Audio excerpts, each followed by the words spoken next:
ওদিকে আছে জিরের গুঁড়ো, ধনের গুঁড়ো, লঙ্কার গুঁড়ো, হলুদ, আদা গ্রেট করে নিয়েছি, কাঁচা লঙ্কা আর মাসকলাই পেস্ট করে নিয়েছি।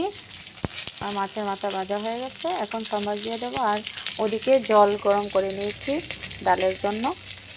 তো দেখুন, পুরোটা দেখবেন।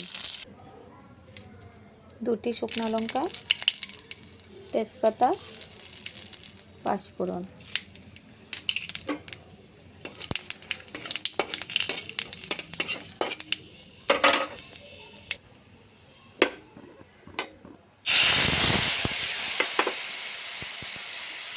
স্বাদ মতো চিনি।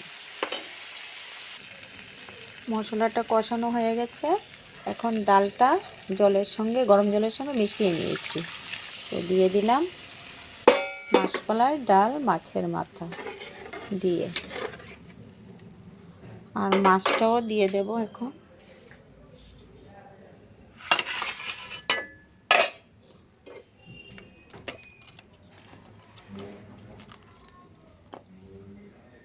মাছের মাথাটা ভেঙে দেব।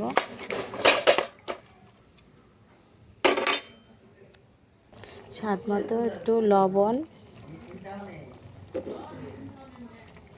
তো কেমন হয়েছে বলবেন, জানাবেন।